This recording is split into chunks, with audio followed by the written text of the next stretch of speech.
Are you trying to feminize your voice? Well then, stop focusing on resonance. Resonance is not going to change the gender of your voice. It is only going to change the color. It is going to change the brightness.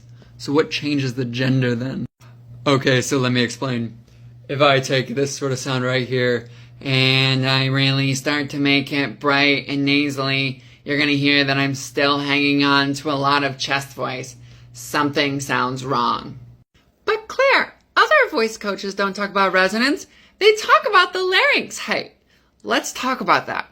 Also, notice my falsetto. That's vocal fold mass. So even if we start to focus on the larynx, right, and we try to bring that larynx higher, that still doesn't change the voice.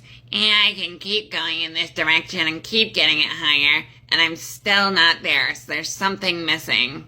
So what if we don't focus on resonance? What happens then?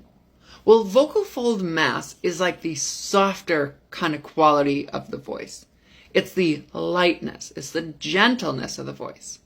At a low average kind of pitch, right, we can kind of think about vocal fold mass as the difference between a voice that sounds like this versus a voice that sounds like this.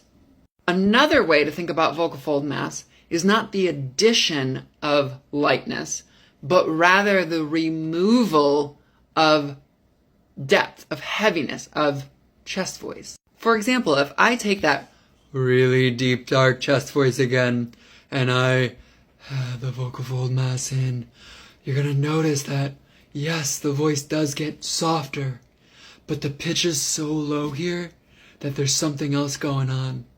It's like it's lacking that depth, that kind of like chesty sort of sound. I'm sacrificing some of that like energy of the sound, right? Because the quotient is so open, it's almost like a whisper of a voice, and that's just partly because of the anatomy and the way the airflow works within the vocal cords.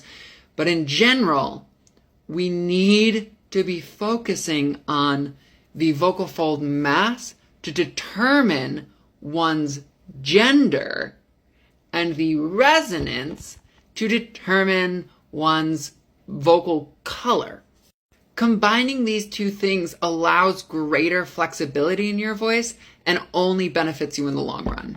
It is so easy to get caught up in resonance and get nowhere. Don't focus on resonance, especially in the beginning. Your airflow, or the vocal fold mass, is going to take you so much farther because the anatomy of the voice dictates that if the vocal fold mass is thinner, then the resonance can be brighter. I hope this one helps.